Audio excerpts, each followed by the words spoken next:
കേരള നിയമസഭയുടെ ചരിത്രത്തിൽ വളരെ മോശപ്പെട്ട തെറ്റായ രൂപത്തിലുള്ള ഒരു നിലപാടാണ് ഇന്ന് പ്രതിപക്ഷം സ്വീകരിച്ചത്. അവസാന ഘട്ടങ്ങളിലെല്ലാം കണ്ടതാണ് പെട്ടെന്ന് സഭാ നടപടികൾ നിർത്തിവെക്കാനായിരുന്ന ഒരു നാടകം അവിടെ അരങ്ങേറി. അതിലേക്ക് പ്രതിപക്ഷം നയിച്ചത് കഴിഞ്ഞ കുറച്ച് ദിവസങ്ങളായി കേരളത്തിൽ ബോധപൂർവം മതപരവും പ്രാദേശികവുമായ വിഭജനം സൃഷ്ടിക്കാൻ ഒരു വിശാല സഖ്യപ്രവർത്തനത്തോടുകൂടിയുണ്ട്. നിരവധി ഗുണങ്ങളും നിർമ്മിതി അതിനുവേണ്ടി അവർ നടത്തിക്കൊണ്ടിരിക്കുന്നു. ആ നിർമ്മിതികളുടെ ഒരു തുടർച്ചയായിട്ടാണ് ഇന്നിപ്പോ അടിയന്തര പ്രമേയത്തിന് നോട്ടീസ് നൽകി. അവർ പ്രതീക്ഷിച്ചിരുന്നത് അടിയന്തര പ്രമേയം സാധാരണ രീതിയിൽ കൈകാര്യം ചെയ്യുന്നത് പോലെയായിരിക്കും വരിക. അതോടുകൂടി ഈ നുണകൾ അന്തരീക്ഷത്തിൽ തുടർച്ചയായി നിലനിർത്തി സമൂഹത്തിൽ ഭിന്നിപ്പുണ്ടാക്കാനും ആ ഭിന്നിപ്പിൽ നിന്ന് തങ്ങൾക്ക് രാഷ്ട്രീയ നേട്ടം ഉണ്ടാക്കാനും കഴിയും എന്നാണ് അവർ കരുതിയിരുന്നത്. എന്നാൽ നമ്മുടെ നാട് ഒരേ മനസ്സോടുകൂടി നിൽക്കണമെന്നും വിഭജനവും വൈര്യവും സാമുദായികമായോ പ്രാദേശികമായോ ഉണ്ടാകരുത് എന്ന ഉറച്ച നിലപാടുള്ള ഇടതുപക്ഷ ജനാധിപത്യ മുന്നണിയുടെ ഗവൺമെന്റ് അടിയന്തര പ്രമേയം അടിയന്തരമായി തന്നെ ചർച്ച ചെയ്യാൻ വേണ്ടി. അതുകൊണ്ടാണ് 12 മണിക്ക് തന്നെ ഈ ചർച്ചയ്ക്ക് തീരുമാനിച്ചത്. സാധാരണഗതിയിൽ ആ ചർച്ചയിലൂടെ ഇതേവരെ കെട്ടിപ്പോക്കിയ പല നുണകളും തുറന്നു കാട്ടപ്പെടും എന്ന് അവർ ഭയന്നു. അടിയന്തര പ്രമേയ ചർച്ച എങ്ങനെയും ഒഴിവാക്കണം. അതിനുവേണ്ടിയാണ് യാതൊരു പ്രകോപനവുമില്ലാതെ സ്പീക്കറുടെ മേശപ്പുറത്തേക്ക് വരെ വലിഞ്ഞു കയറിക്കൊണ്ട് ഈ സഭാ നടപടികളാകെ അലങ്കോലമാക്കാനായിട്ട് ശ്രമിച്ചിട്ടുള്ളത്. അത്തരമൊരു പ്രകോപനം ഒരു തരത്തിലും ഒരു ഭാഗത്തുണ്ടായിട്ടില്ല. കേരള നിയമസഭയിൽ ഏറെക്കാലം പ്രതിപക്ഷ നേതാവായിരുന്ന ശ്രീ രമേശ് ചെന്നിത്തല ആദ്യം പറഞ്ഞ ഭാഗം വളരെ പ്രസക്തമാണ്. അദ്ദേഹം പറഞ്ഞത് ഈ സഭയുടെ ഒരു നിലവാരമുണ്ടായിരുന്നു എന്ന് വെച്ചാൽ പ്രതിപക്ഷ നേതാവ് ഉൾപ്പെടെ ഒരു നിലവാരത്തോടു കൂടിയാണ് പ്രവർത്തിച്ചിരുന്നതാണ് തൊട്ട് മുൻപുള്ള പ്രതിപക്ഷ നേതാവ് വ്യക്തമാക്കിയത്. ആ നിലവാരം ഇല്ലാതായി എന്ന് പറയുന്നതോടെ യഥാർത്ഥത്തിൽ UDF-നകത്തും കോൺഗ്രസിനകത്തും പ്രതിപക്ഷ നേതാവിന്റെ ഇപ്പോഴത്തെ സമീപനത്തോട് കടുത്ത വിയോജിപ്പുണ്ട് എന്ന് വ്യക്തമായിട്ടുണ്ട്. സഭയുടെ നിലവാരം ഇല്ലാതാക്കുന്ന രൂപത്തിൽ സ്പീക്കറെ അധിക്ഷേപിക്കുകയാണ് ചെയ്തത്. സ്വാഭാവികമായിട്ടും അത്തരം ഘട്ടത്തിൽ പാർലമെന്ററി മര്യാദകൾ ഉയർത്തിപ്പിടിക്കുകയും നിയമസഭയുടെ നിലവാരവും ഉയർത്തിപ്പിടിക്കാൻ തന്റെ വകുപ്പിന്റെ ഉത്തരവാദിത്വമുള്ള ആളാണ് പാർലമെന്ററി കാര്യമന്ത്രി. അദ്ദേഹം അക്കാര്യത്തിൽ വളരെ ശരിയായ നിലപാട് സ്വീകരിച്ചു. മുഖ്യമന്ത്രിയും സഭാ നേതൃത്വം നൽകുന്ന സ്പീക്കർക്കെതിരെ ഉയർന്നു വന്ന പ്രശ്നത്തെ സഭാനാഥൻ എന്ന നിലയിൽ അദ്ദേഹത്തിന്റെ ഉത്തരവാദിത്വം അവിടെ നിർവഹിക്കുകയാണ് ചെയ്തത്. ഇതിനെ തുടർന്നാണ് അത്തരത്തിലുള്ള സ്പീക്കർക്കെതിരെയുള്ള പരാമർശങ്ങൾ രേഖയിൽ നിന്ന് നീക്കം ചെയ്യാൻ തീരുമാനിച്ചു. ആ തീരുമാനത്തെ തുടർന്ന് ഞങ്ങൾ നോക്കുമ്പോൾ അവസാന ഉത്തരം ആകുമ്പോഴേക്കും പ്രതിപക്ഷം തിരിച്ചു വന്നു കഴിഞ്ഞു. അവർ വന്ന് കാര്യങ്ങളെല്ലാം പ്രമേയം അവതരിപ്പിക്കാൻ തയ്യാറായി. ആദ്യം പ്രമേയത്തിന് നോട്ടീസ് കൊടുത്ത ശ്രീ സണ്ണി ജോസഫും വന്നു, അദ്ദേഹത്തോടൊപ്പം 1-2 MLA-മാരും വന്നു. അത് കഴിഞ്ഞ് പ്രതിപക്ഷ നേതാവ് ഉൾപ്പെടെയുള്ള ആളുകളും പ്രമേയം അവതരിപ്പിക്കാൻ തയ്യാറായി വന്നു. പ്രമേയം അവതരിപ്പിക്കുന്നത് സംബന്ധിച്ച് നോട്ടീസ് എടുക്കുന്നതിന് മുൻപ് വേണമെങ്കിൽ പ്രതിപക്ഷ നേതാവിന് പറയാം. കാരണം അടുത്ത അജണ്ടയിലേക്ക്, കാരണം ചോദ്യോത്തരം കഴിഞ്ഞു. റൂൾ 50 എടുക്കുന്നതിന് മുമ്പ് പ്രതിപക്ഷ നേതാവ് നിശബ്ദനായിരുന്നു, ഒരു കാര്യവും പറഞ്ഞിട്ടില്ല. തനിക്ക് നേരെ ഇങ്ങനെ അധിക്ഷേപമുണ്ടായി, അത് തെറ്റാണ് എന്നൊരു വാക്കോ വാചകമോ പറയുകയോ പറയാൻ വേണ്ടി എഴുന്നേൽക്കുകയോ ചെയ്തിട്ടില്ല, മൈക്ക് ആവശ്യപ്പെട്ടിട്ടില്ല. എപ്പോഴാണ് പ്രതിപക്ഷ നേതാവ് എഴുന്നേറ്റത്? പ്രതിപക്ഷ നേതാവ് എഴുന്നേറ്റത് അടിയന്തര പ്രമേയം അടിയന്തരമായി തന്നെ ചർച്ച ചെയ്യാം എന്ന് മുഖ്യമന്ത്രി പറഞ്ഞപ്പോഴാണ് പരിഭ്രാന്തിയോടുകൂടി പ്രതിപക്ഷ നേതാവ് എഴുന്നേറ്റത്. അതല്ല പ്രശ്നം നേരത്തെ ഉള്ളതായിരുന്നുവെങ്കിൽ ഇവിടെ മുഖ്യമന്ത്രിയും പാർലമെന്ററി കാര്യമന്ത്രിയും പറഞ്ഞതിനോടുള്ള വിയോജിപ്പോ അല്ലെങ്കിൽ അത് സഭയുടെ ശ്രദ്ധയിൽപ്പെടുത്താനായിരുന്നുവെങ്കിൽ ആദ്യം വന്നിട്ട് ചോദ്യോത്തരവേള കഴിയുമ്പോൾ റൂൾ 50 സംബന്ധിച്ച് നോട്ടീസ് എടുക്കുന്നതിന് മുൻപ് എനിക്കൊരു കാര്യം സൂചിപ്പിക്കാനുണ്ട് എന്ന് അദ്ദേഹത്തിന് എഴുന്നേറ്റുമെന്ന് പറയാം, മൈക്ക് ആവശ്യപ്പെടാം. ചെയ്തിട്ടേയില്ല. അപ്പോ അടിയന്തര പ്രമേയത്തിനുള്ള നോട്ടീസ് ചർച്ചയ്ക്കെടുക്കാമെന്ന് തീരുമാനിക്കുന്നത് വരെ ബഹുമാനായ പ്രതിപക്ഷ നേതാവിന് ഒരു പ്രശ്നം ഉണ്ടായിട്ടില്ല. അതാണ് അതിൽ നിന്ന് വ്യക്തമാകുന്നത്. അദ്ദേഹത്തിന് പ്രശ്നം വന്നത് ചർച്ച ചെയ്യാൻ തീരുമാനിച്ചപ്പോഴാണ്. ചർച്ച ചെയ്താൽ കാപഢ്യം തുറന്നു കാട്ടപ്പെടും. ചർച്ച ചെയ്ത് കഴിഞ്ഞാൽ UDFന് അവിടെ നിൽക്കാൻ പറ്റാത്ത സാഹചര്യം ഉണ്ടാകും. അതിനുവേണ്ടിയാണ് അങ്ങേയറ്റം തെറ്റായ സമീപനം സ്വീകരിച്ചിട്ടുള്ളത്. അത് അങ്ങേയറ്റം അപലപനീയമാണ്. മറ്റു കാര്യങ്ങൾ മറ്റു മന്ത്രിമാർ കൂടി സ്വീകരിക്കും.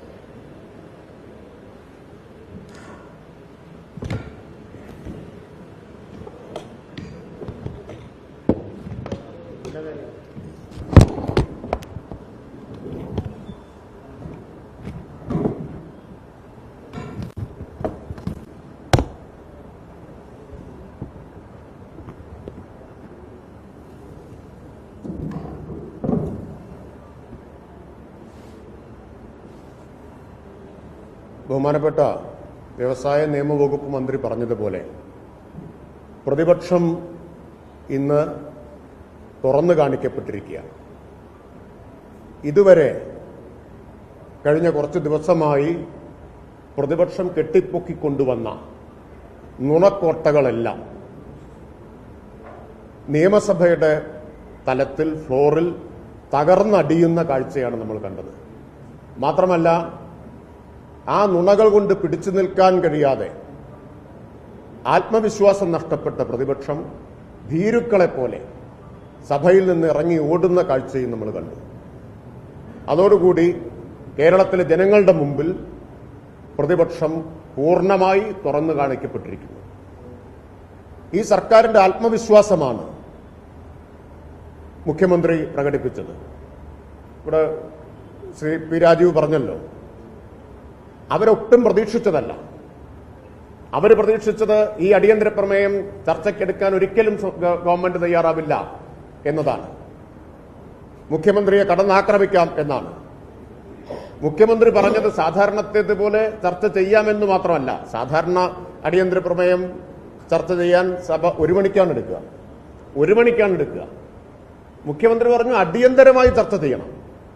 മുഖ്യമന്ത്രിയുടെ ആ വാചകത്തിൽ തന്നെ സർക്കാരിന്റെയും മുഖ്യമന്ത്രിയുടെ ആത്മവിശ്വാസം ഉണ്ടായിരുന്നു. അങ്ങനെ 12 മണിക്ക് നിശ്ചയിച്ചു. ഇവിടെ പറഞ്ഞതുപോലെ അതിനു മുമ്പ് നിശബ്ദനായിരുന്ന പ്രതിപക്ഷ നേതാവ് ഇപ്പൊ കഴിഞ്ഞ സഭയിൽ ഇതുപോലൊരു പ്രശ്നം ഉണ്ടായി, നിങ്ങൾ ഓർക്കുന്നുണ്ടാവും. അദ്ദേഹം സഭ വിട്ടുപോയ സമയത്ത് ഞാൻ നടത്തിയ ചില പരാമർശങ്ങൾക്കെതിരെ തിരിച്ചു വന്ന ഉടനെ പ്രതിപക്ഷ നേതാവ് അവസരം ചോദിച്ചു. ഇന്ന് തിരിച്ചു വന്നിട്ട് പ്രതിപക്ഷ നേതാവ് സ്വസ്ഥമായി സീറ്റിലിരിക്കുകയായിരുന്നു.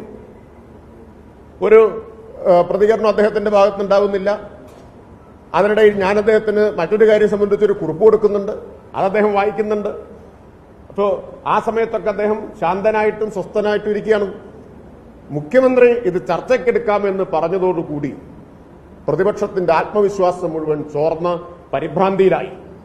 അപ്പോഴാണ് ഈ ഉപായവുമായി, എങ്ങനെയും ചർച്ചയിൽ നിന്ന് രക്ഷപ്പെടണം എന്ന ഉപായവുമായി പ്രതിപക്ഷ നേതാവ് എഴുന്നേറ്റത്. ഇനി പ്രതിപക്ഷ നേതാവിന് കൂടുതൽ എന്തെങ്കിലും കാര്യങ്ങൾ പറയാനുണ്ടോ? പ്രതിപക്ഷാംഗങ്ങൾക്ക് അവസരമുണ്ടല്ലോ ചർച്ചയിൽ. പ്രതിപക്ഷ നേതാവിന് അവസരമുണ്ടല്ലോ, അവിടെ പറയാമായിരുന്നല്ലോ. അപ്പോൾ ബോധപൂർവം പ്രകോപനം സൃഷ്ടിക്കാനാണ് ശ്രമിച്ചത്. അതിനാണ് മുഖ്യമന്ത്രിയെ വ്യക്തിപരമായിട്ട് അധിക്ഷേപിച്ചത്. സ്പീക്കറെ വീണ്ടും അധിക്ഷേപിച്ചു. ആദ്യത്തെ അധിക്ഷേപം അപ്പോഴത്തെ സാഹചര്യത്തിലാണെന്ന് വെക്കാം. രണ്ടാമത് വന്നിട്ട് വീണ്ടും അധിക്ഷേപിച്ചത് എന്തിനാണ്? എങ്ങനെയും പ്രകോപനം സൃഷ്ടിക്കാൻ വേണ്ടിയിട്ടാണ്. നിങ്ങൾ എന്ന് കൈ ചൂണ്ടി സ്പീക്കറെ വിളിക്കുന്നത് ഇന്ന് വരെ കേരള നിയമസഭാ ചരിത്രത്തിൽ നമ്മൾ കേട്ടിട്ടുണ്ടോ? നിയമസഭയിൽ പലതും ഉണ്ടായിട്ടുണ്ട്. നിങ്ങൾ എന്ന് ഏതെങ്കിലും ഒരു അംഗം കൈ ചൂണ്ടിയിട്ടാണ് പറഞ്ഞത് സ്പീക്കറോട് എപ്പോഴെങ്കിലും ഉണ്ടായിട്ട്? രണ്ടാമത്തെ തവണ, ആദ്യത്തെ തവണയല്ല ഞാൻ പറഞ്ഞത്, രണ്ടാമത്തെ തവണ. അങ്ങ് എന്നതല്ലേ പാർലമെന്ററി മര്യാദ അഭിസംബോധനയുടേത്? അപ്പോ അതോടുകൂടി പ്രതിപക്ഷ നേതാവിന് പക്വതയില്ല എന്നാണ് ഞാൻ നടത്തിയ വിമർശനം. അത് ശരിയാണെന്നല്ലേ തെളിയിച്ചത്. പക്വതയുള്ള ഒരു പ്രതിപക്ഷ നേതാവ് സ്പീക്കറെ നിങ്ങൾ എന്ന് വിളിക്കുക, അതും വിരല് ചൂണ്ടിയിട്ട്. അപ്പോൾ എന്തിനു വേണ്ടിയിട്ടാണ് അത് വിളിച്ചത്? അത് വിളിച്ചത് എങ്ങനെയും സഭ നടത്തിക്കൊണ്ടുപോകാൻ പറ്റാത്ത അന്തരീക്ഷം ഉണ്ടാവണം, അതാണ് ഉദ്ദേശമെന്ന് മനസ്സിലാക്കിയപ്പോൾ പാർലമെന്ററി കാര്യമന്ത്രി എന്ന നിലയിൽ ഞാൻ ഇടപെട്ടുകൊണ്ട് തന്നെ പറഞ്ഞു, സഭ തടസ്സപ്പെടുത്തി ചർച്ചയിൽ നിന്ന് രക്ഷപ്പെടാനുള്ള നീക്കമാണ് പ്രതിപക്ഷം നടത്തുന്നത്. അതുകൊണ്ട് അതിന് അനുവദിക്കരുത് എന്ന് ഇടയ്ക്കൊരു ഘട്ടത്തിൽ ഞാൻ പറയുന്നുണ്ട്. ഇടതുപക്ഷത്തിന്റെ അംഗങ്ങളോടെല്ലാം പറഞ്ഞു, ആ പ്രകോപനത്തിൽ വീഴരുത്. ചർച്ച നടത്താതിരിക്കാൻ രക്ഷപ്പെടാനാണ് പ്രതിപക്ഷം ശ്രമിക്കുന്നത്. അതുകൊണ്ട് വെല്ലിലേക്ക് ഇറങ്ങാൻ വന്ന് അവരെയെല്ലാം ഞങ്ങൾ പിന്തിരിപ്പിച്ചു. അപ്പോ എങ്ങാനും ചർച്ച ചെയ്യേണ്ടി വരുമോ എന്ന് അവസാനം വീണ്ടും ആശങ്ക വന്നപ്പോഴാണ് ഒരു പ്രകോപനവുമില്ലാതെ, എന്ത് പ്രകോപനത്തിന്റെ പേരിലാണ് മാത്യു കുഴൽനാടനും അൻവർ സാദത്തും സ്പീക്കറുടെ ഡയസിലേക്ക് എരച്ചു കയറിയത്, വാച്ചന്മാരുമായിട്ട് ഉന്തും തള്ളും ഉണ്ടാക്കിയത്? എന്തിനായിരുന്നു? എങ്ങനെയും സഭ തടസ്സപ്പെടുത്താൻ വേണ്ടി, എങ്ങനെയും ഈ ചർച്ചയിൽ നിന്ന് ജീവനും കൊണ്ട് രക്ഷപ്പെടാൻ വേണ്ടിയിട്ടാണ് അവർ ഈ അഭ്യാസം മുഴുവൻ നടത്തിയിട്ടുള്ളത്. ഇതിന് നേതൃത്വം കൊടുത്ത പ്രതിപക്ഷ നേതാവിന് കേരളത്തിലെ ജനങ്ങളുടെ മുമ്പിൽ ഇന്ന് തുറന്നു കാണിക്കപ്പെട്ടിരിക്കുകയാണ്. അപ്പോൾ ഇത് കേരളത്തിൽ പ്രതിപക്ഷത്തിന്റെ രാഷ്ട്രീയമായ പരാജയവുമാണ്. ഇടതുപക്ഷത്തിന്റെ ഏറ്റവും വലിയ രാഷ്ട്രീയ വിജയം നിയമസഭാ സമ്മേളനത്തിന്റെ ആദ്യ ദിവസം, ആദ്യത്തെ മണിക്കൂറിൽ കൈവരിച്ചിരിക്കുകയാണ്. ഇതോടുകൂടി ഇതുവരെ കേരളത്തിൽ പ്രതിപക്ഷം പലരുടെയും സഹായത്തോടെ കെട്ടിപ്പൊക്കി കൊണ്ടുവന്നിട്ടുള്ള എല്ലാ നുണകളും തകർന്നടിഞ്ഞ് ചാരമായി കഴിഞ്ഞിരിക്കുകയാണ്. ഇനി ഇവിടെ നിന്ന് ഓടി രക്ഷപ്പെട്ടതുകൊണ്ട് പ്രതിപക്ഷം രക്ഷപ്പെടുമെന്ന് കരുതണ്ട. നിയമസഭയെ അഭിമുഖീകരിക്കാൻ ധൈര്യമില്ലാതെ ഓടി രക്ഷപ്പെട്ടാൽ ഞങ്ങൾ ജനങ്ങളിലേക്ക് ഇറങ്ങുക. ജനങ്ങളുടെ മുമ്പിൽ പ്രതിപക്ഷത്തിന് സമാധാനം പറയേണ്ടി വരും. ജനങ്ങളുടെ മുമ്പിലും അവർക്ക് ഓടി രക്ഷപ്പെടേണ്ടി വരും. അത്രേ എനിക്ക് പറയാനുള്ളൂ. ബാക്കി ബഹുമാനപ്പെട്ട മന്ത്രി പറയും. പ്രധാനപ്പെട്ട കാര്യങ്ങളെല്ലാം സർക്കാർ പറഞ്ഞ പ്രധാനപ്പെട്ട കാര്യങ്ങളെല്ലാം ബഹുമാനപ്പെട്ട രണ്ട് മന്ത്രിമാരും ഇവിടെ പറഞ്ഞു വെച്ചു. പ്രതിപക്ഷ നേതാക്കളോടും പ്രതിപക്ഷ അംഗങ്ങളോടും ചോദിക്കാൻ അവർ നിന്ന് തരാത്തത് കൊണ്ട് നിങ്ങൾ മുഖാന്തരം കേരളത്തിലെ ജനങ്ങളോട് ഞങ്ങൾ ചോദിക്കുന്ന ഒരു പ്രധാനപ്പെട്ട കാര്യം, എന്താണെന്ന് കേരളത്തിന്റെ നിയമസഭയിൽ നടന്നത്? എന്തിനാണ് കേരളത്തിന്റെ നിയമസഭ ബഹിഷ്കരിക്കുന്നത്? ഇപ്പം ഞങ്ങൾ വന്ന് ചേരുന്ന നേരത്ത് ബഹുമാനപ്പെട്ട ഏതൊരു മാധ്യമ പ്രവർത്തകൻ പറയുന്നത് കേട്ടു, നേരത്തെയും ഇതിനേക്കാൾ ഭീകരമായിട്ടുള്ള അപകടങ്ങളും നേരത്തെയും ഇതിനേക്കാൾ ഭീകരമായിട്ടുള്ള സംഭവങ്ങളും കേരളത്തിന്റെ നിയമസഭയിൽ നടന്നിട്ടുണ്ട്. ശരിയെന്ന് കൂട്ടുക. എന്നാൽ ഇന്ന് നടന്നത് എന്തിനാണ്? കേരളത്തിന്റെ നിയമസഭയിലേക്ക് നിയമസഭ കൂടാൻ തീരുമാനിച്ച് അന്ന് മുതൽ തയ്യാറാക്കിയിട്ടുള്ള വളരെ ആസൂത്രിതമായിട്ടുള്ള ഒരു അജണ്ട നടപ്പിലാക്കാൻ പറ്റാത്തതിന്റെ കഠിനമായിട്ടുള്ള പ്രയാസം കേരളത്തിലെ ജനങ്ങളോടും കേരളത്തിന്റെ നിയമസഭയോടും കാണിക്കുന്നതിന്റെ കാര്യം എന്താണ്? ഞാൻ ചോദിക്കുന്ന ഒരു പ്രധാനപ്പെട്ട കാര്യം, ഇന്ന് കേരളത്തിന്റെ നിയമസഭയിൽ പ്രതിപക്ഷം ഇത് ബഹിഷ്കരിച്ചതെന്തിനാണ്? ബഹുമാനപ്പെട്ട പാർലമെന്ററി കാര്യമന്ത്രി അപുക്കമായ ഒരു നിലപാടാണ് പ്രതിപക്ഷ നേതാവ് കാണിച്ചത് എന്ന് പറഞ്ഞതിന്റെ പേരിലാണോ? അങ്ങനെയാണെങ്കിൽ രേഖയിൽ നിന്ന് മാറ്റാൻ നിയമസഭാ നടപടി ചട്ടമനുസരിച്ച് വളരെ സൗമ്യമായും വളരെ കഠിനമായും പ്രതിപക്ഷ നേതാവിന് പറയാൻ മൈക്ക് തയ്യാറായി മുമ്പിലിരിക്കുന്നുണ്ടല്ലോ.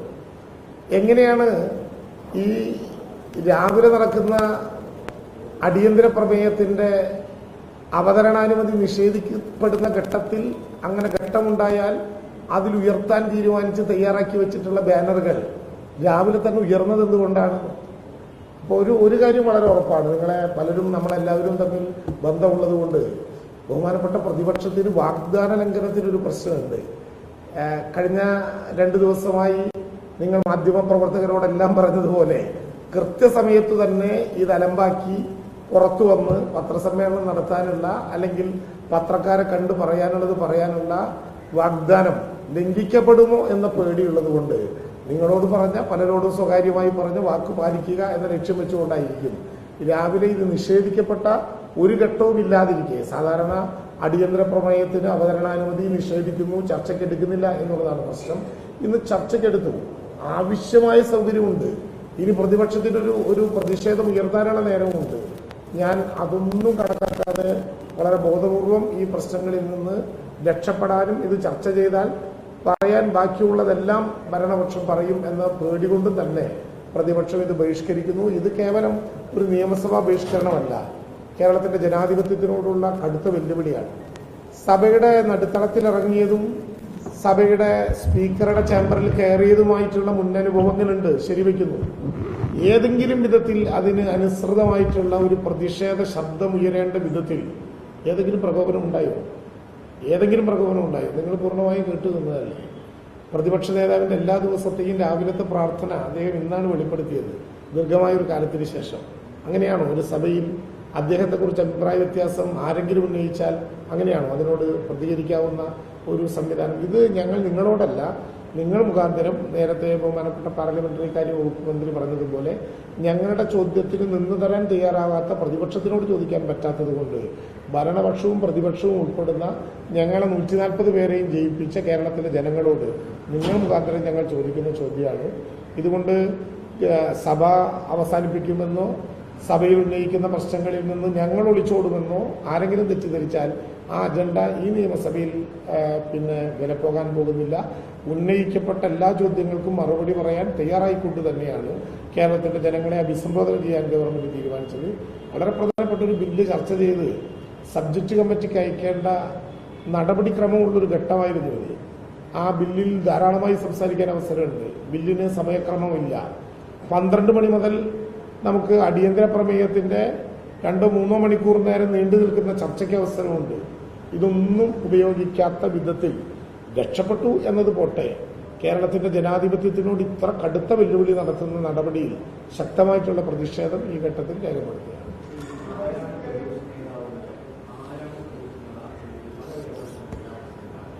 അല്ല, ആ ചോദ്യം സ്പീക്കർ തന്നെ വ്യക്തമാക്കിയിരുന്നു. അതിനെ കേട്ടിട്ടുണ്ടോ? എന്നുവെച്ചാൽ സ്പീക്കർ പ്രതിപക്ഷേതാവിന് മൈക്ക് കൊടുക്കുകയാണ്. മൈക്ക് കൊടുക്കുമ്പോൾ ഹൗസ് ഓർഡറായിരിക്കണം. അതുകൊണ്ട് എല്ലാവരും സ്വീകരിക്കാൻ പോകും. അപ്പം പ്രതിപക്ഷ നേതാവ് സംസാരിച്ചു കൊടുക്കുമ്പോൾ അദ്ദേഹത്തിന്റെ മുമ്പിൽ നിന്ന് ഒരു സൂപ്പർ പ്രതിപക്ഷ നേതാവായിട്ടാണ് നേരെ മോഡി ചെയ്ത് സംസാരിക്കുന്നത്. അപ്പൊ അദ്ദേഹത്തോടാണ് സ്പീക്കർ ചോദിക്കുന്നത് ആരാ പ്രതിപക്ഷ നേതാവ്. അപ്പൊ യഥാർത്ഥത്തിൽ കേരളത്തിലെ പ്രശ്നം എന്താണ്? ആരാണ് പ്രതിപക്ഷ നേതാവ് എന്ന് വ്യക്തമാക്കലാണോ, അതോ അടിയന്തര പ്രമേയം ഉന്നയിച്ച പോലെ ഞങ്ങൾ RSSന് വിധേയമായിരിക്കുന്നു, മലപ്പുറം ഇതാകെ പ്രശ്നമാക്കിയിരിക്കുന്നു, വർഗീയമായി സാമുദായികമായിട്ട് ആളുകളെ ഭിന്നിപ്പുണ്ടാക്കുന്നു, ഇതാണോ ചർച്ച ചെയ്യാൻ പ്രതിപക്ഷം ആഗ്രഹിക്കുന്നത്? അത് പ്രതിപക്ഷ മേധാവിന്റെ പക്വതയുടെ നിലവാരമാണ്. ഏതാണ് അവർ ആഗ്രഹിക്കുന്നത്? ഇപ്പൊ ഞങ്ങളാണെന്ന് കരുതുക, അല്ലെങ്കിൽ നിങ്ങളാണെന്ന് കരുതുക, വളരെ സജീവമായി സമൂഹത്തിൽ പ്രശ്നം നിൽക്കും. അത് നിർമ്മിതിയാകാം. ഞങ്ങൾ പറയുന്നു ഒരു ബോധപൂർവമായ നിർമ്മിതിയാണ്, അവർ പറയുന്നത് വസ്തുതയാണ്. ആയിക്കോട്ടെ, അതിനൊരു നോട്ടീസ് കൊടുക്കുന്നു. ആ നോട്ടീസിൽ ചർച്ചയ്ക്ക് ഗവൺമെന്റ് തയ്യാറാകും. 12 മണി മുതൽ ആവശ്യാനുസരണം ചർച്ച ചെയ്യാം. അതിലാകെ ഉള്ള ഒരു വ്യത്യാസം, പ്രതിപക്ഷ മേധാവിനും യഥേഷ്ട സമയമെടുക്കാം. ഈ സമയത്ത് പ്രത്യേകത, പ്രതിപക്ഷ മേധാവിന് 10 മിനിറ്റ് എന്ന് പറഞ്ഞാലും അദ്ദേഹത്തിന് ആവശ്യം സമയം കൊടുക്കും. അവസാനം അദ്ദേഹം പ്രസംഗിക്കും. പക്ഷെ അടിയന്തര പ്രമേയം ചർച്ച ചെയ്യുമ്പോൾ ഒരു പ്രശ്നം, മറുപടി മുഖ്യമന്ത്രിയെ പറയാം. മറ്റതാണെങ്കിൽ ഇറങ്ങിപ്പോക്കാണ് അവസാനം. നോട്ടീസ് അവതരിപ്പിക്കും, നോട്ടീസ് അവതരിപ്പിക്കും, മുഖ്യമന്ത്രി വിശദീകരിക്കും, പ്രമേയാവതാരകൻ അവതരിപ്പിക്കും, മുഖ്യമന്ത്രി മറുപടി പറയും, സ്പീക്കർ തീരുമാനമെടുക്കും, പിന്നെ ഒരു പ്രസംഗവും, അത് കഴിഞ്ഞിട്ട് ഇവിടുത്തെ പ്രസംഗവും. ഇതാണ് സാധാരണ ഒരു സ്ക്രീൻ പ്ലേ. ഇതിലെന്തെന്ന് പറഞ്ഞാൽ ഞങ്ങളുടെ ഇടതുമുന്നണിയുടെ MLA-മാർ എല്ലാവരും പ്രസംഗിക്കും, UDF-നും പ്രസംഗിക്കാം, പ്രതിപക്ഷ നേതാവിന് ആവശ്യാനുസരണം പ്രസംഗിക്കാം, മുഖ്യമന്ത്രി അതിനനുസൃതമായി സമയമെടുത്ത് മറുപടിയും പറയും. അപ്പൊ ഇതുവരെ കെട്ടിപ്പൊക്കിയതൊക്കെ ഒരു കുമിള പോലെ തകർന്നടിയപ്പെടും. അപ്പൊ അതുകൊണ്ടാണ് കേരളത്തിൽ ഞങ്ങൾ RSSന് വിധേയമായെന്നതല്ല പ്രശ്നം, അല്ലെങ്കിൽ മലപ്പുറത്ത് അധിക്ഷേപിച്ചു എന്നതല്ല പ്രശ്നം. പ്രതിപക്ഷ നേതാവിന് പക്വതയുണ്ടോ ഇല്ലയോ, ആരാണ് പ്രതിപക്ഷ നേതാവ്? ഈ പ്രശ്നത്തിലേക്ക് കേരളത്തിന് പ്രതിപക്ഷം ചുരുങ്ങിപ്പോയി എന്നുള്ളതാണ്. ഇതാണ് നമ്മൾ കാണേണ്ട വസ്തുത. അതെല്ലാം അതിൻ്റെതായ സ്പീക്കർ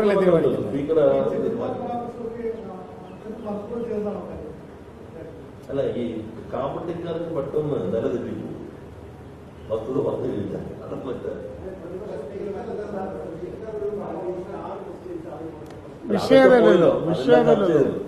അതിനേക്കാളും 7 ചോദ്യം പ്രതിപക്ഷാംഗങ്ങൾ ചോദിക്കേണ്ടതായി 7 ചോദ്യം ആ അവസരം അവർ പാടാക്കം ചെയ്തത്. അല്ല, അത് മാത്രമല്ല, ആ പാട്ട് കഴിഞ്ഞല്ലോ.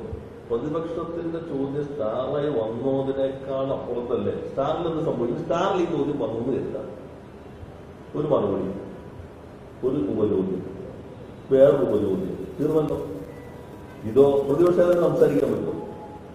ഈ പ്രശ്നം തന്നെ സ്റ്റാറായി ഇപ്പൊ അടിയന്തര പ്രമേയത്തെ നോട്ടീസ് അറിയ പ്രശ്നമുണ്ടല്ലോ, അത് സ്റ്റാറായി സഭയിൽ വന്നു തരില്ല.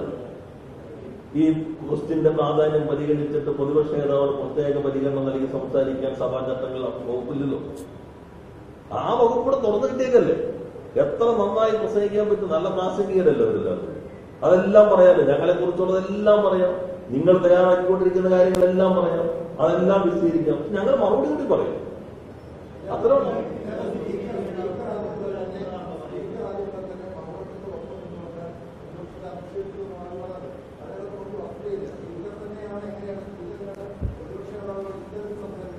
മുൻ സ്പീക്കറോട് പറഞ്ഞു. യഥാർത്ഥത്തില് നിങ്ങൾ കണ്ടില്ലെങ്കിൽ പ്രശ്നമാവൂടല്ലേ?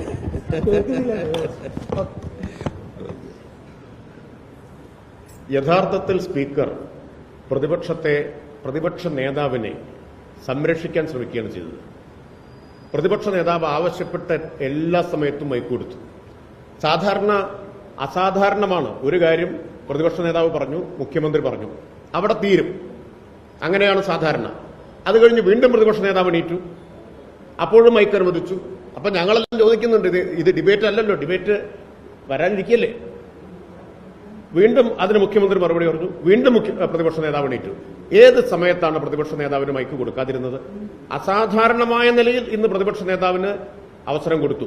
പിന്നെ ഈ ചോദിക്കുക വഴി പ്രതിപക്ഷ നേതാവിന്റെ ആധികാരികത ഏത്? പ്രതിപക്ഷ നേതാവിന് മൈക്ക് കൊടുത്ത് സാധാരണ എന്താ സഭയിലെ കീഴ്വഴക്കം? പ്രതിപക്ഷ നേതാവിന് മൈക്ക് കൊടുക്കുമ്പോൾ ആരും വെല്ലിൽ ഉണ്ടാവാൻ പാടില്ല എന്നുള്ളതാണ്, അല്ലേ? നിങ്ങൾ കുറെ കാലമായിട്ട് റിപ്പോർട്ട് ചെയ്യുന്നവരല്ലേ? സ്വന്തം നേതാവ് സംസാരിക്കുമ്പോൾ വെല്ലിൽ നിന്ന് ബഹളം വെക്കുന്നത് ആ പ്രതിപക്ഷ നേതാവിനോടുള്ള അനാദരവല്ലേ കുഴൽനാടൻ കാണിച്ചത്? അപ്പൊ കുഴൽനാടനോട് ചോദിച്ചതിൽ എന്താ തെറ്റുള്ളത്? യഥാർത്ഥത്തിൽ അത് പ്രതിപക്ഷ നേതാവിനെ സംരക്ഷിക്കാനും സഹായിക്കാനും അല്ലേ ചോദിച്ചത്? ആരാണ് പ്രതിപക്ഷ നേതാവ്? നിങ്ങളല്ലല്ലോ എന്ന് പറയുന്നുണ്ട്. പ്രതിപക്ഷ നേതാവിന് മൈക്ക് കൊടുത്തിരിക്കുകയാണ്, അദ്ദേഹം സംസാരിച്ചിരിക്കുകയാണ്. ഒരിക്കലും വെല്ലിൽ ആള് വെക്കുമ്പോൾ മൈക്ക് കൊടുക്കാറില്ല. അപ്പൊ ഇവര് തിരിച്ചു പോകുമെന്ന പ്രതീക്ഷയിൽ പ്രതിപക്ഷ നേതാവിന് മൈക്ക് കൊടുത്തു, സംസാരിച്ചു തുടങ്ങിയപ്പോഴും ഇദ്ദേഹം പോകുന്നില്ല. അപ്പൊ അത് അവര് തമ്മിലുള്ള പ്രശ്നമാണ്, അതിന് ഞങ്ങള് ഉത്തരവാദിയല്ല.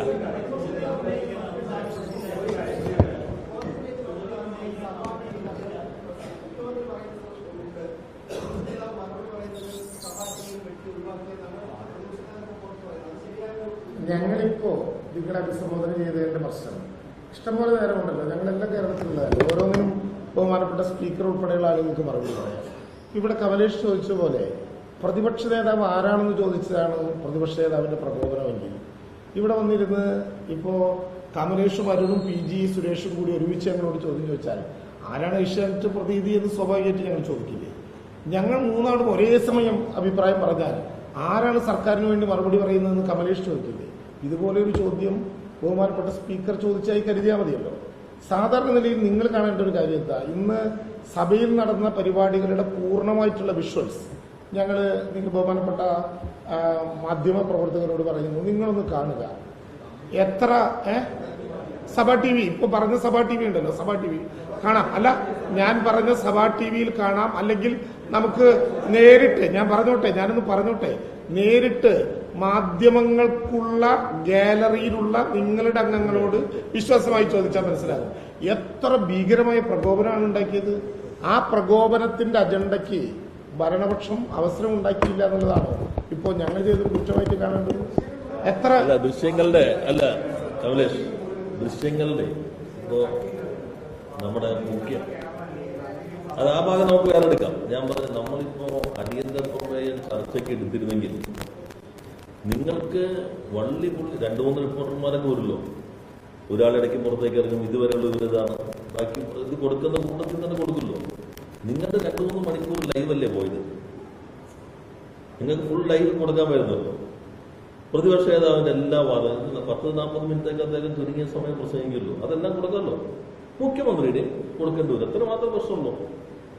അപ്പൊ യഥാർത്ഥത്തിൽ നിങ്ങൾ ഉൾപ്പെടെ മാധ്യമങ്ങൾ ഉന്നയിക്കേണ്ട ചോദ്യമാണ്, കേരളം അറിയേണ്ടതുണ്ട് എന്ന് നിങ്ങളെല്ലാം ഇപ്പോൾ ഓരോ മാധ്യമങ്ങൾ എഴുതുമല്ലോ. മുഖ്യമന്ത്രി മറുപടി പറയേണ്ട ചോദ്യങ്ങൾ, സമൂഹം അറിയേണ്ട പ്രശ്നങ്ങൾ, ദുരൂഹത, നിഗൂഢത, എല്ലാ ക്വസ്റ്റ്യൻസ് മാർക്കിൽ നിങ്ങൾ എല്ലാവരും അവതരിപ്പിക്കുന്നുണ്ടല്ലോ. ആ അവതരിപ്പിക്കുന്ന എല്ലാ ചോദ്യങ്ങളും ചോദിക്കാൻ സാധാരണയിൽ വ്യത്യസ്തമായി 1 മണിക്കൂർ മുമ്പ് തന്നെ അനുമതി, ആദ്യത്തെ നിയമസഭാ സെഷനിൽ തന്നെ അനുമതി നൽകിയിരിക്കുന്നു. ഈ ചോദ്യങ്ങളെല്ലാം ചോദിക്കാം. ആ ചോദ്യങ്ങൾക്കെല്ലാം ഞങ്ങളുടെ കയ്യിൽ ഉത്തരങ്ങളുണ്ട്. ആ ഉത്തരം സമൂഹത്തിലേക്ക് വന്നാൽ നേരത്തെ പറഞ്ഞ പോലെ കെട്ടിപ്പൊക്കിയ കൊട്ടാരം എന്നും പ്രാർത്ഥിച്ചുകൊണ്ടിരിക്കുന്നല്ലോ, ആ പ്രാർത്ഥനയിലേക്കുള്ള പടവിന്റെ കൊട്ടാരം പെട്ടെന്ന് നമുക്ക് എല്ലാവർക്കും അറിയാലോ എന്താണ് പ്രാർത്ഥന എന്നുള്ളത്. അത് പെട്ടെന്ന് തകർന്നു പോകും. ഏതാ സാധാരണ നടപടിക്രമം അനുസരിച്ച് അവർക്കറിയാം. അതുകൊണ്ട് ഇനി ഇത് വരരുത്.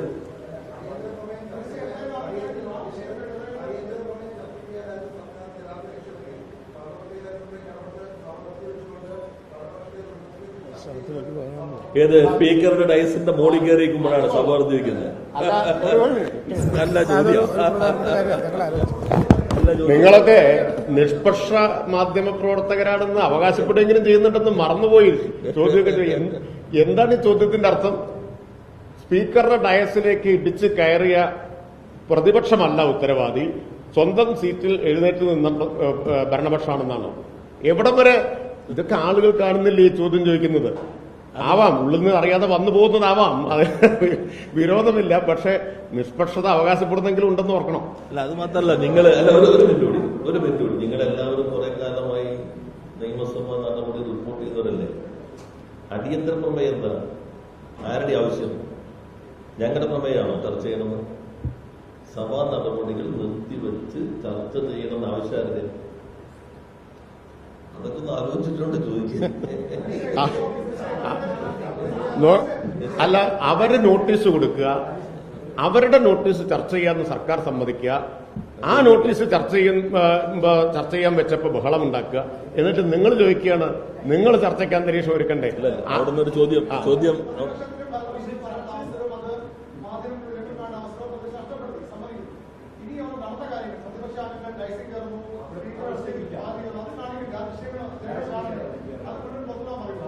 അല്ല, അത് നിങ്ങളെ സ്പീക്കറിന് ശ്രദ്ധയപ്പെടുത്തുക. നിങ്ങളുടെ ആവശ്യത്തിന് ഉന്നയിച്ചിട്ടുള്ള കാര്യം ശ്രദ്ധയപ്പെടുത്തുക. അത് വരുന്നുണ്ട്. നമുക്കെന്താ വിരോധം?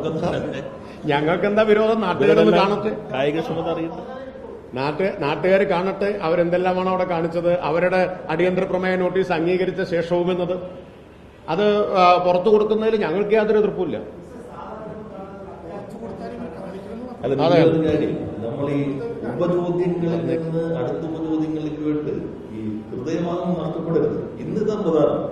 എന്നുവെച്ചാൽ നിങ്ങൾ ഉൾപ്പെടുത്തി മാധ്യമ പ്രവർത്തകർക്കുള്ളൊരു അവസരം കൂടി നിഷേധിക്കപ്പെടും.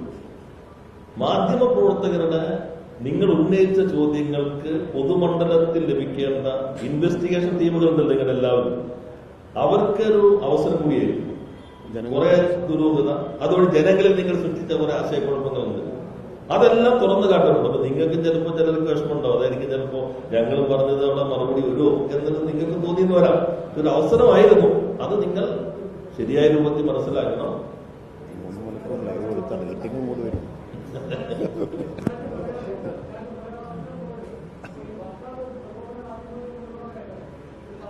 അല്ല, ഇത് വളരെ ശാന്തം. നിങ്ങൾ എന്തേലും പറയുന്നത് വളരെ ശാന്തല്ലേ? അല്ല, അതിന് മുമ്പ് ശാന്തല്ലേ? നിങ്ങൾക്ക് ഇതിന്റെ സമയക്രമം മനസ്സിലായില്ലേ? ആദ്യം കഴിഞ്ഞു. സാധാരണ ഞങ്ങൾ രാജ്യസഭയിൽ ലോകസഭയിലൊക്കെ പറഞ്ഞു കേരള നിയമസഭയ്ക്ക് പ്രത്യേകത എത്ര ബഹളം വന്നാലും ചോദ്യോത്തരവേള നടന്നു പോകും സാധാരണ പറയാറുണ്ട്. പക്ഷെ ചോദ്യോത്തരവേള തന്നെ ആദ്യം ബഹളത്തിലേക്ക് പോയി. അത് കഴിഞ്ഞിട്ട് അവർ തിരിച്ചു വന്നപ്പോ പാർലമെന്റ് കാര്യമന്ത്രി സ്വാഗതം ചെയ്തു. ചോദ്യത്തിനിടയിൽ തന്നെ വന്നു. ശാന്തമായിട്ടിരുന്നു, വളരെ ശാന്തമായിട്ടാണ്. അവിടുത്തെ ആ തണുപ്പിനേക്കാളും തണുപ്പിലാണ് പ്രതിപക്ഷ നേതാവ് കൂടെ വന്നിരുന്നത് പുറത്തു പോയതിനു ശേഷം. സണ്ണി ജോസഫ് അദ്ദേഹത്തിന്റെ കടലാസുകളും എല്ലാം രേഖകളായിട്ട് ആദ്യം വന്നിരുന്നു. നിങ്ങൾ നോക്കിക്കോ, ആദ്യം വന്ന അദ്ദേഹം വക്കീൽ എന്ന നിലയിൽ കോടതിയിൽ റെഡിയായിട്ടിരിക്കുന്ന പോലെ അദ്ദേഹം വാദിക്കാൻ വന്നിരുന്നു. അദ്ദേഹത്തിന് പുറകിൽ 2-3 പേര് വന്നിരുന്നു. ചോദ്യോത്തരവേള നടക്കുമ്പോൾ തന്നെ. അതിനുശേഷം റൂൾ 50 എടുത്ത് ചോദ്യോത്തരവേള കഴിഞ്ഞപ്പോൾ അപ്പോഴും തണുപ്പാണ്. അവിടുത്തെ അകത്തുള്ള തണുപ്പിനേക്കാളും തണുപ്പാണ്. ഒരു പ്രശ്നം ഉണ്ടായില്ല.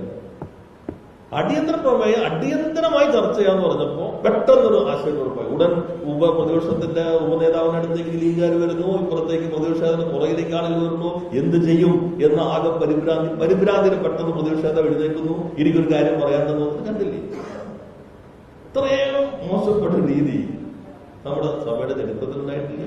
അപ്പോൾ നിങ്ങൾ അത് നല്ല രീതിയിൽ സമൂഹത്തിലെത്തിക്കും. ഇത്രയും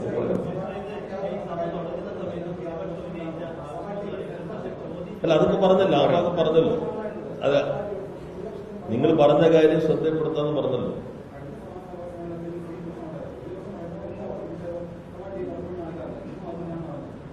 അല്ല, നിങ്ങൾ പറഞ്ഞ കാര്യം പറയാന്ന് പറഞ്ഞല്ലോ. മറ്റു നിങ്ങൾക്ക് അതാണോ പ്രശ്നത്? 3-3.5 മണിക്കൂർ നിങ്ങൾക്ക് ലൈവ്, നിങ്ങളുടെ റേറ്റിംഗ് കൂടിയാണ്. ഇതെല്ലാം ചർച്ച ചെയ്യുന്നത് തീപാറിന്റെ ചർച്ച ഏതാ? ആ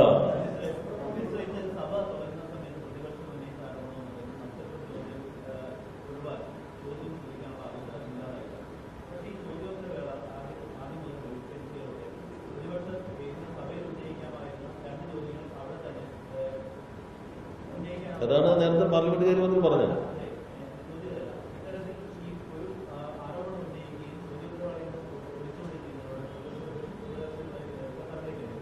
ഇരട്ടത്താൻ മാത്രം കാപട്യം, അത് മാത്രമല്ല പുകമറ നിലനിർത്തണം, വസ്തുതകൾ ഉണ്ടാകരുത്, തുറന്നു കാട്ടപ്പെടുന്നുള്ള ഭയം.